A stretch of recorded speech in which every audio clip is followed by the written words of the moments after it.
Hi, this is Mary's Tech Time, and today I'm just going to go over the $500 build because I had to change it a fair bit this time.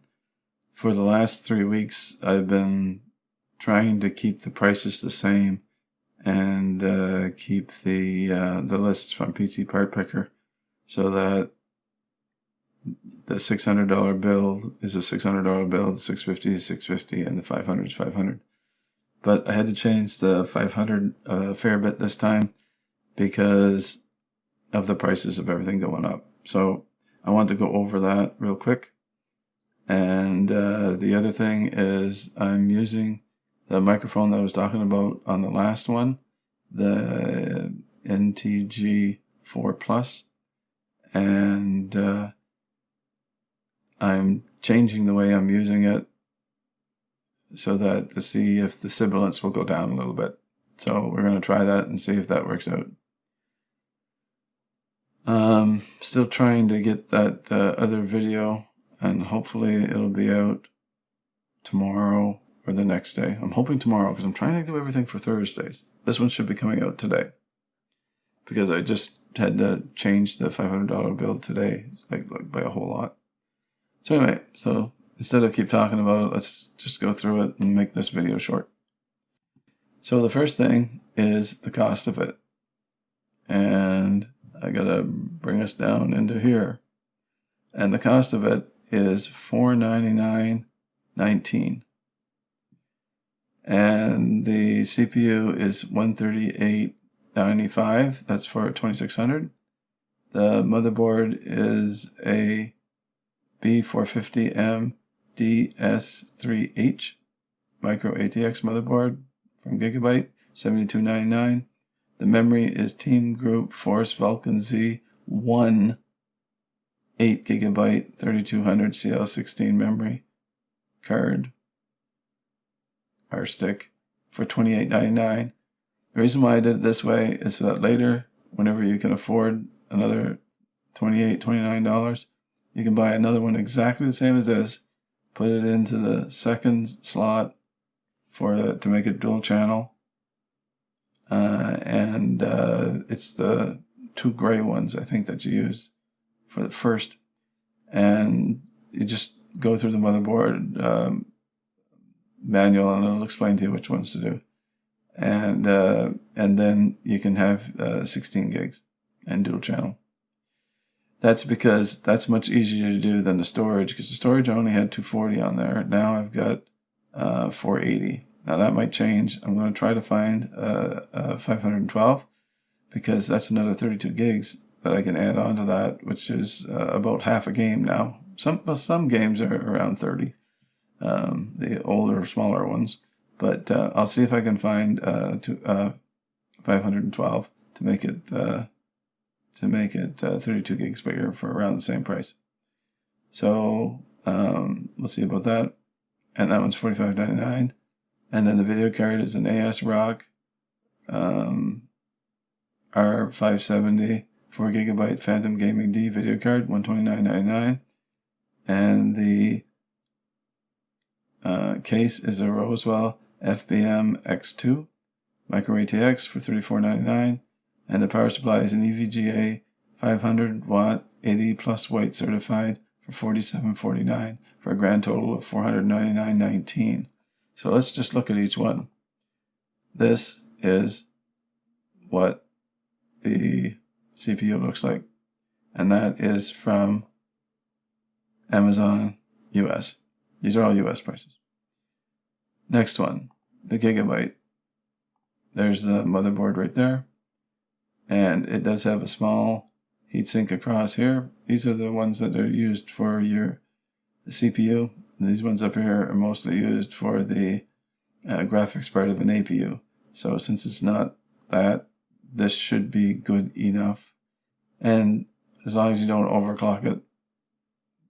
Well, you can overclock a little tiny bit, but I wouldn't overclock it too much. I would, for this one, I think, unless you get a better board than that, I think I would just let it run stock. Maybe a little bit over, but not much. Maybe, what's it called, PBO enabled or something like that. It has a spot for NVMe drive right here. It's got a fan header right here for,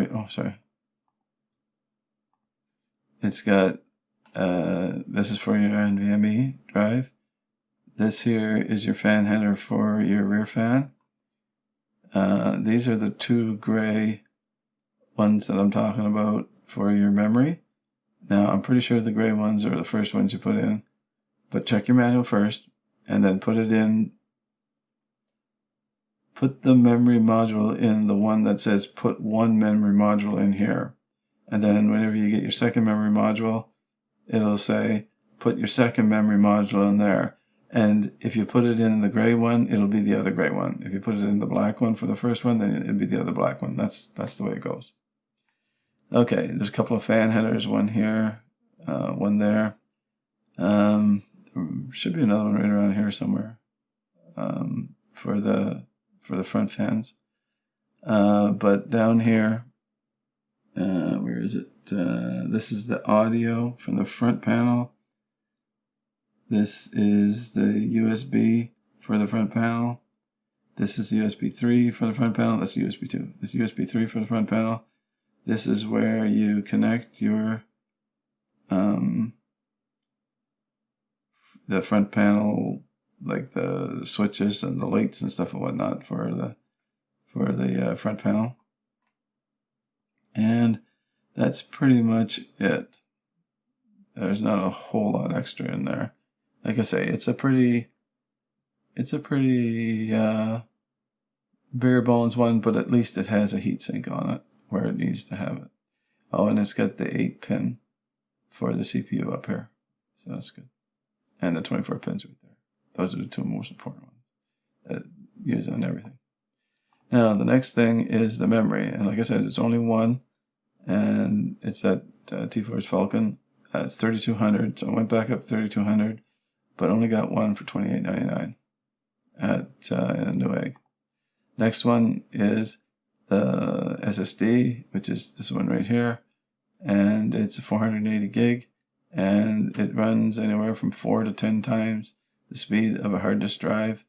And Team Group, they have a good name, so this should be fine. Should be no problems. I think it's 530 sequential read time on large files, and write time I think is 500 megabits per second, something like that. So it's pretty fast. So it should be pretty good. And that's from Amazon, US. Now, from Newegg, it's the video card here. It's the 570. And it's 129. And it's the Phantom D 4 gigabyte. Now, this is the case. I'll spend a little bit more time on this. The case, I'll explain a little bit about it. On the sides right here and on the other side, there's about a 1-inch open gap there with a filter on it so that you can put fans in the front and get air through there. They give you a fan for the back, and the power supply goes here, and the fan goes pointing down, and then it just connects there. It's on the bottom. Now the next thing is it's just showing you more of like how big the opening is here for the air to get in. And again, that's the same thing there. Now these are all the connections for the front panel up on the top. It shows you your fan for your exhaust back there. And here it shows you where you can put 2.5-inch drives. I think you can put one on top of here, and then you can put 2 more there. Next thing, that's just the back of it. So I guess you can put it on the back or the front because the holes are there, so it should be all right. It looks like you get one 3.5-inch drive there. I don't know what's above it. I don't remember. It's just blocked off, so I guess you can't use that for anything because it's blocked off on the front and it's blocked off on the back. Oh, could be. Now the next thing, oh yeah, there's a big opening right there so that you can get at your stuff, and it's got openings for wires to go through here and here. That's for your, usually the top one is for your 24 pin. And then this one here is usually for your 8 pin for your CPU. And then all the other ones you can use whatever you want. And you can even bring them up in this way here if you want to, for the ones that you use on the bottom, even though that there's no power supply surrounded. So this is the back of it. This is your fan, your exhaust fan. And there is your, where your graphics card. So you can get up to a triple slot graphics card on there. That's pretty cool. Now the front panel is right over the top. And the nice thing too here is you've got a place where you can put 2 fans on the top. So even though you've got the openings on this side and this side on the front, you've also got a big full opening on the top too. Which is why I don't mind this case. It's made a little bit better. So you've got the power button, reset button. You got the power LED. You got the LED for the hard disk drive. You got 2 USB 2 inputs, and headphone jack, mic jack, and 1 USB 3. I wish that was the other way around. I wish there was 2 3s and 1 2, because I use the 3 more often. And then the last thing is, let's go through and talk about where we can put things. Fans. Usually you can get them for about $5. It doesn't matter if they're DC or PWM. DC are cheaper. Just make sure that they're good and quiet. And if you only have the money for one, put it right here, because then it'll give a bit of air up here and it'll give a bit of air down here, because your wind or the air comes off the ends of the fins. So you don't get anything from the center. You get it all from the edges. So that will shoot up some air up across here, where your CPU is, and it'll shoot some air down here where your GPU is. If you have enough money for 2 fans, like $10, put 1 fan right up here and make it blow down directly onto the CPU and the VRM, which would be right there. That's still your exhaust fan.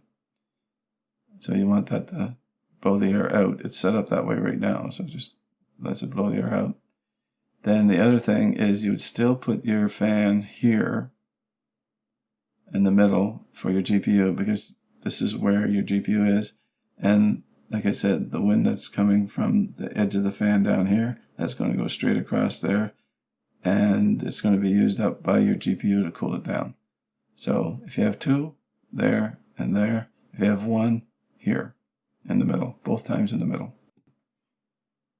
And that's it for that. And that's from Amazon.